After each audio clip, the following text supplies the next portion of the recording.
खबरों के निष्पक्ष विश्लेषण के लिए सब्सक्राइब करें Jantantra TV and press the bell icon. Never miss any update. और हमारे इस खास पेशकश में बिहार चुनाव पर महा कवरेज में आपका स्वागत है। बिहार सीएम नीतीश कुमार का एक बयान उनके लिए आने वाले विधानसभा चुनावों में मुसीबतें खड़ी कर सकता है। जी हां, बिहार में लौट रहे प्रवासियों को राज्य की सुरक्षा के लिए खतरा बताने वाली बिहार सरकार के मुखिया नीतीश कुमार ने प्रवासियों के पैदल लौटने पर बयान दिया है। पीएम के साथ गरीब कल्याण रोजगार अभियान योजना के शुभारंभ के मौके पर बोलते हुए नीतीश ने कहा कि कुछ लोगों की तो आदतें हैं अलग अलग होती हैं, पाबंदी के बाद भी वो चल कर आ गए। आइए आपको नीतीश का वो बयान पहले सुना देते हैं। हम लोगों के यहाँ तो बड़ी संख्या में ट्रेन से 15,000 से भी ज़्यादा ट्रेन में लोग आए और 15 लाख से भी ज़्यादा लोग ट्रेन से आए और बाकी बहुत सारे लोग तो 20 लाख से ज़्यादा और बाकी लोग तो कुछ आ गए अन्य मार्ग से, सड़क मार्ग से भी। और कई लोगों की तो आदत अलग अलग होती है, तो बहुत लोग तो पैदल और कैसे कैसे भी जब इस पर पाबंदी थी तब भी चलकर आते रहे, वो तो एक अलग प्रश्न है। तो आपको बता दें, क्या ऐसा होगा कि गरीब कल्याण सरकार जो लगातार नीतीश कुमार को हम देख रहे थे, अलग अलग लगातार कोशिशें कर रहे हैं अपने प्रदेश को लेकर, लेकिन अब जो बयान सामने आया है उसके बाद राजनीति गर्मा गई है।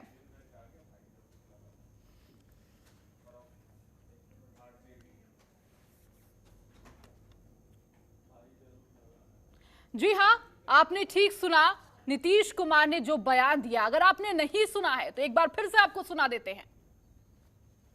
हम लोगों के यहाँ तो बड़ी संख्या में ट्रेन से 15,000 से भी ज़्यादा ट्रेन में लोग आए और 15 लाख से भी ज़्यादा लोग ट्रेन से आए और बाकी बहुत सारे लोग तो 20 लाख से ज़्यादा और बाकी लोग तो कुछ आ गए अन्य मार्ग से, सड़क मार्ग से भी। और कई लोगों की तो आदत अलग अलग होती है, तो बहुत लोग तो पैदल और कैसे कैसे भी जब इस पर पाबंदी थी तब भी चलकर आते रहे, वो तो एक अलग प्रश्न है। तो अब नीतीश कुमार के बयान से दो सवाल यहां उठ रहे हैं। पहला, जिस तरह की हिचकिचाहट नीतीश कुमार को अपने बयान में मजदूरों का आंकड़ा बताने में हुई थी, तो क्या सीएम को अब तक बिहार लौटे प्रवासियों की वास्तविक संख्या का अंदाजा नहीं है? दूसरा और सबसे अहम सवाल, नीतीश इस तरह कैसे मजबूर मजदूरों के लिए आदत होती है जैसे शब्दों का इस्तेमाल कर सकते हैं? वही तीसरा, क्या बिहार लौटे मजदूर अपनी आदतों के चलते ही मुंबई दिल्ली से पैदल चल दिए थे?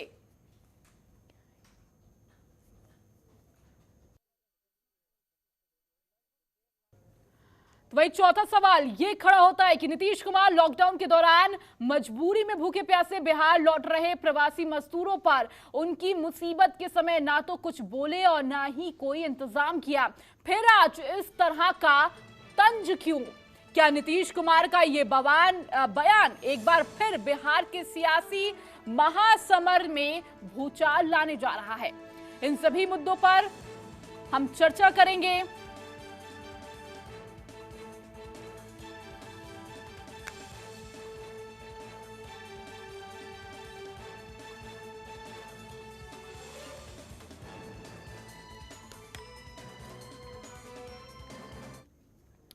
और इन सभी मुद्दों पर बातचीत करने के लिए हमारे साथ जुड़े हुए हैं आरजेडी के प्रवक्ता भाई वीरेंद्र जुड़ चुके हैं।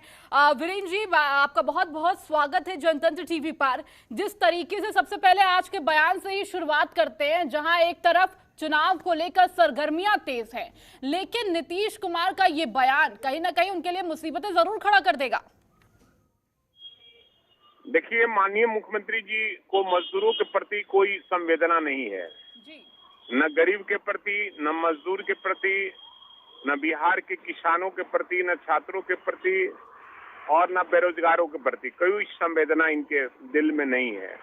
इनको सिर्फ और सिर्फ अपने शासन की फिक्र है, चिंता है कि कैसे अगला मुख्यमंत्री फिर बने।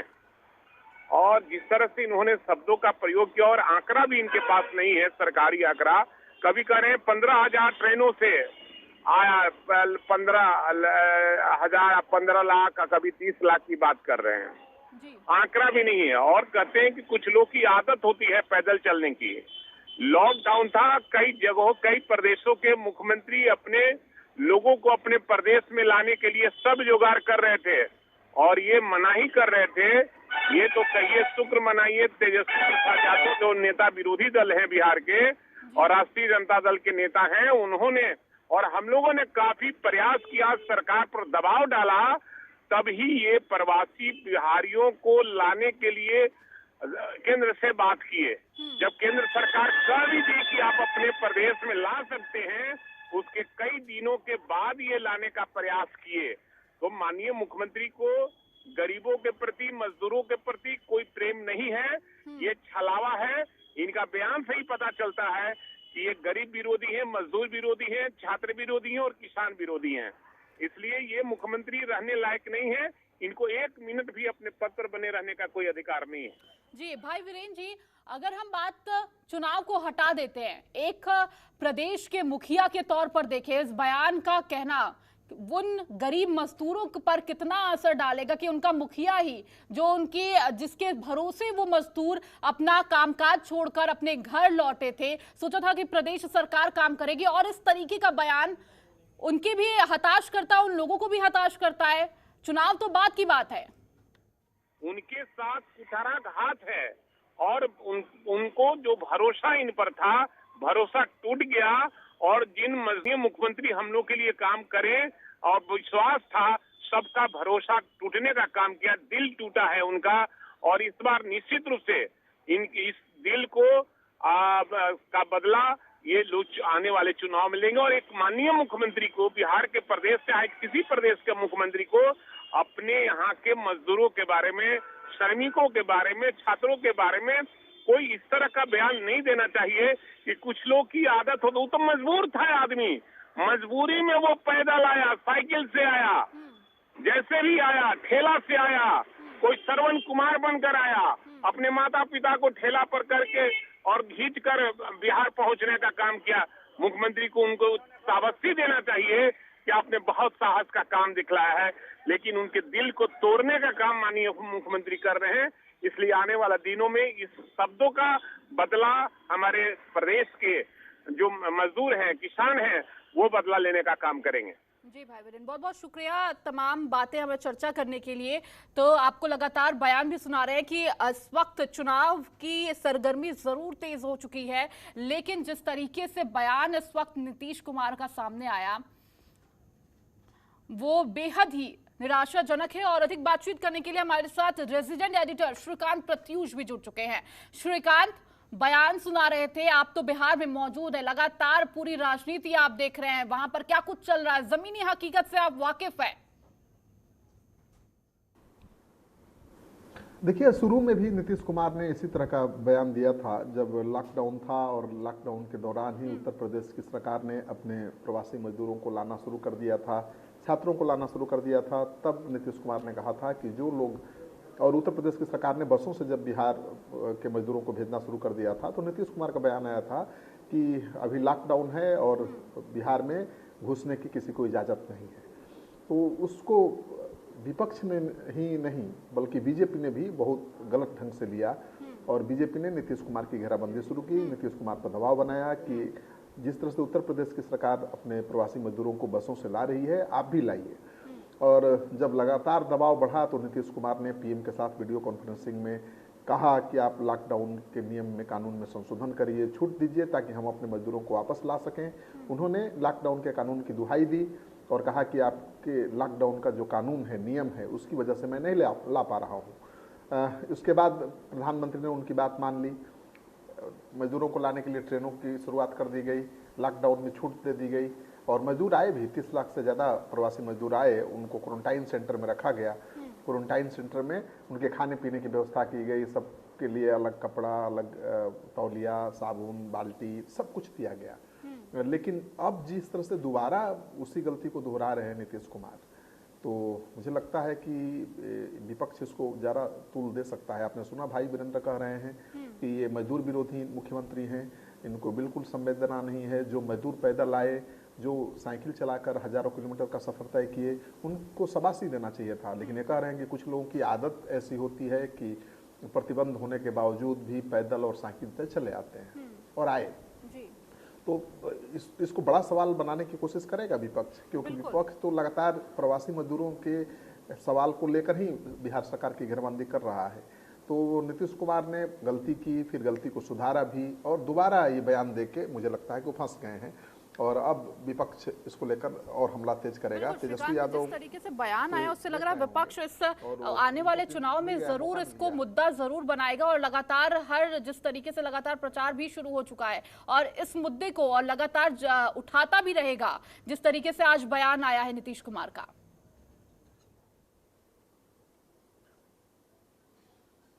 बिल्कुल, भाई वीरेंद्र का बयान तो आ ही गया। उन्होंने मुख्यमंत्री को कह दिया कि संवेदना इनमें है ही नहीं, प्रवासी मजदूरों को अपना नहीं समझते हैं और उनके प्रति उनको लगाव नहीं है, और जो पैदल आ गए उनको शाबाशी देने के जगह पर उनको कोस रहे हैं।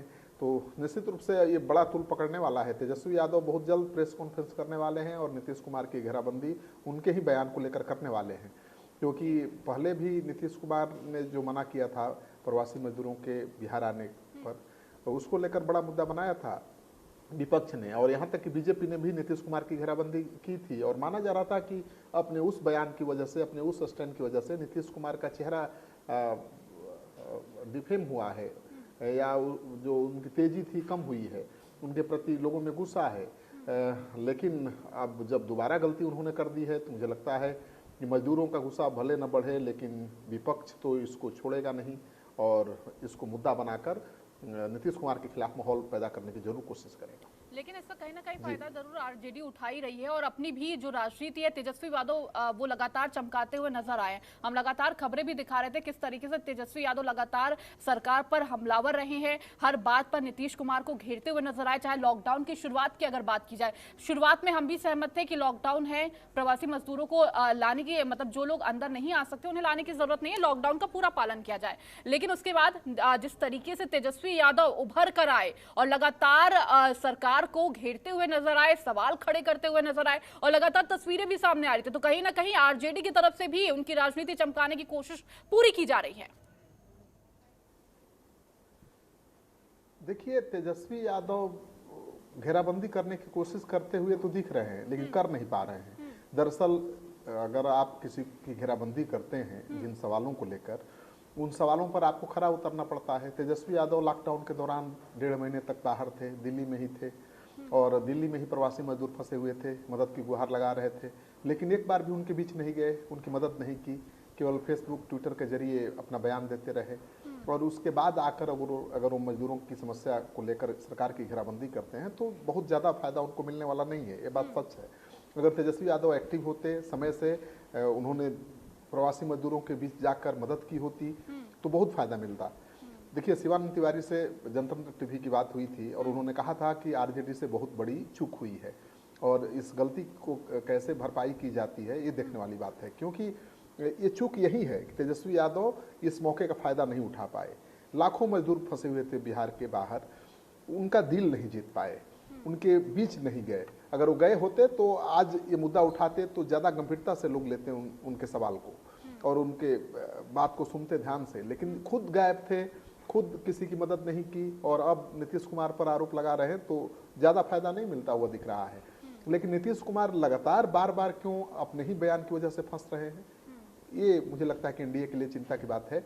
देखिए, बिहार में सीधी लड़ाई है एनडीए और महागठबंधन के बीच। महागठबंधन में बहुत रार मची हुई है सीटों के बंटवारे को लेकर, कोऑर्डिनेशन कमेटी बनाने को लेकर। जीतन राम मांझी ने आज तो अल्टीमेटम दे दिया है कि 25 तारीख तक अगर आपने कोऑर्डिनेशन कमेटी नहीं बनाई तो माइनस आरजेडी गठबंधन बन जाएगा।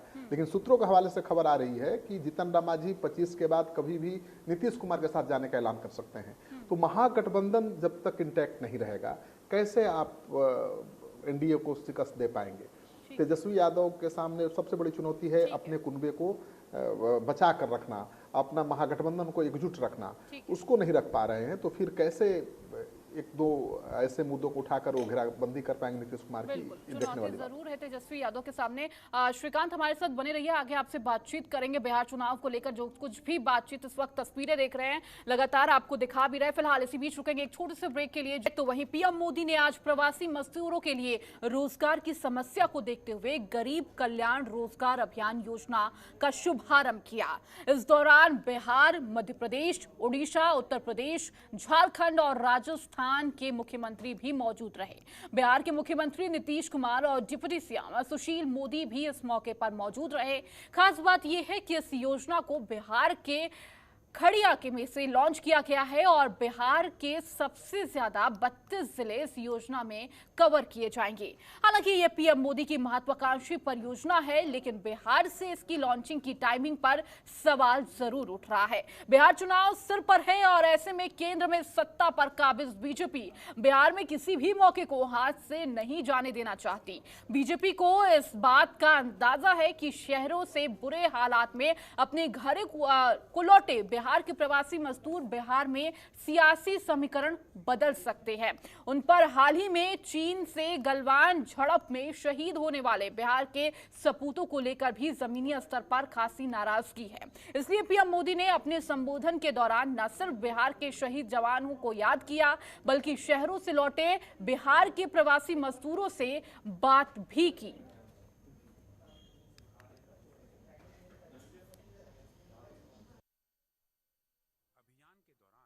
विशेष रूप से खगड़िया से शुरू हो रहा यह गरीब कल्याण रोजगार अभियान इसी भावना, इसी जरूरत को पूरा करने का एक बहुत बड़ा माध्यम है। बिहार, उत्तर प्रदेश, झारखंड, उड़ीसा, मध्य प्रदेश और राजस्थान, इन 6 राज्यों के 116 जिलों में ये अभियान पूरे जोर शोर से चलाया जाएगा। श्रमिकों और कामगारों को घर के पास ही काम दिया जाए। सरकार ने शुरू कर दिया गरीब कल्याण रोजगार अभियान। ये बहुत ही लोगों के लिए राहत पहुंचाने वाली योजना है और आप लोगों ने ये तय कर लिया कि जिस जिले में, किसी भी राज्य के जिस जिले में बाहर से काम करने वाले 25,000 और उससे अधिक लोग आए हैं, उन जिलों का चयन आप लोग ये किया गया है। और जैसा कि माननीय मंत्री जी ने भी कहा और हम लोगों को भी मालूम है कि 6 राज्यों के 116 जिलों का चयन किया गया और बिहार के तो 38 में से 32 जिलों का चयन और उसमें भी खगड़िया का चयन किया गया है। तो ये बड़ी खुशी की बात है और आप सब लोगों ने इस मामले में जो कुछ भी अभी माननीय मंत्री जी ने भी बता दिया कि 25 तरह के काम का चयन किया गया है और 125 दिनों तक अभी फ़िलहाल इसको लागू किया जाएगा। और जो हम लोगों को जानकारी मिली है कि इसमें केंद्र सरकार को सिर्फ अकेले गरीब कल्याण रोजगार अभियान में 50,000 करोड़ रुपए से ज़्यादा खर्च करना पड़ेगा। तो ये खुशी की बात है, कम से कम जो लोग बाहर से आए हैं उन लोगों को केंद्र सरकार की तरफ से ये जो राहत दिया जा रहा है ये बहुत ही प्रशंसनीय है। तो आज से गरीब कल्याण रोजगार अभियान योजना का शुभारंभ हो गया है और 116 जिलों में से 32 जिले वो बिहार के हैं और खगड़िया इसका मुख्य केंद्र बनाया गया। हमारे साथ लगातार श्रीकांत मौजूद है। श्रीकांत, कहीं ना कहीं जिन राज्यों को इस अभियान के तहत लाभ मिलने वाला है, राहत जरूर है, लेकिन इसकी टाइमिंग पर सवाल खड़े होना कहीं ना कहीं लाजमी है। देखिए, विधानसभा चुनाव है बिहार में, ये योजना तो पूरे भारत के लिए है, लेकिन जिस तरह से बिहार के 38 में से 32 जिलों को चुना गया है और उत्तर प्रदेश के 31 जिलों को, उत्तर प्रदेश बिहार से 2 गुना बड़ा है, वहाँ की आबादी ज़्यादा है और राज्य भी बड़ा है, लेकिन उससे ज़्यादा बिहार के जिलों को चुना गया है। तो इसका मतलब ये है कि चुनाव को ध्यान में रखते हुए बिहार के ज़्यादा जिलों को शामिल किया गया है और चुनाव के ठीक पहले जिस तरह से खगड़िया से इसकी लॉन्चिंग हुई है, ये भारत की योजना है, बिहार के लिए नहीं है। लेकिन भारत की किसी योजना का अगर बिहार से उद्घाटन होता है तो इसका मतलब है कि बिहार पर ज़्यादा फोकस है। तो मानकर चलिए कि बीजेपी की बिहार विधानसभा चुनाव की ये तैयारी है। बीजेपी पहले भी रैली कर चुकी है, वर्चुअल रैली अमित शाह की हो चुकी है, लाखों लोग जुड़े थे उस रैली से और उसके बाद प्रधानमंत्री ने ये रोजगार गारंटी योजना शुरू कर दी है। तो जो प्रवासी मजदूर आए हैं, 30 लाख से ज़्यादा उनकी संख्या बताई जा रही है, उनको रोजगार देने के लिए ये योजना शुरू की गई है और इस योजना का लाभ करीब 32 जिलों के प्रवासी मजदूर उठाएंगे और इन 32 जिलों में ज़्यादा प्रवासी मजदूर आए भी हैं। तो अब देखना ये है कि इसका कितना लाभ चुनाव में मिल पाता है। तो विपक्ष तो इसको चुनावी स्टंट ही बता रहा है, चुनावी प्रचार, चुनावी अभियान ही बता रहा है, लेकिन प्रधानमंत्री का कहना है कि वो देश भर के प्रवासी मजदूरों के रोजगार को लेकर चिंतित हैं और उनको रोजगार देने के लिए ही इस योजना की शुरुआत की गई है। देखिए, देखा आपने नीतीश कुमार कितने खुश थे। उन्होंने कहा कि केंद्र सरकार का यह प्रयास सराहनीय है क्योंकि चुनाव के पहले ये सब कुछ हो रहा है। और प्रधानमंत्री ने भी नीतीश कुमार की तारीफ में कोई कमी नहीं छोड़ी। उन्होंने नीतीश कुमार को नीतीश बाबू कह के पुकारा, बहुत तारीफ की और कहा कि नीतीश कुमार का बहुत ही पॉजिटिव रिस्पांस रहा है, बहुत ही बढ़िया रोल रहा है और इसी वजह से मैं उनका आभारी हूँ, विशेष रूप से आभारी हूँ। तो प्रधानमंत्री अगर नीतीश कुमार की तारीफ कर रहे हैं, आभार जता रहे हैं, तो इसका मतलब आप समझ जाइए बिल्कुल कहीं ना कि कहीं चुनाव के राजनीति इस लीडर वक्त वही गरमाई होंगे, हुई है। नीतीश कुमार ही चुनाव का होंगे। प्रचार भी लगातार अब तेज हो रहा है, वो अब इन योजनाओं में भी साफ तौर पर नजर आ रहा है। फिलहाल इस बुलेटिन में इतना ही। बने रहिए जनतंत्र टीवी के साथ।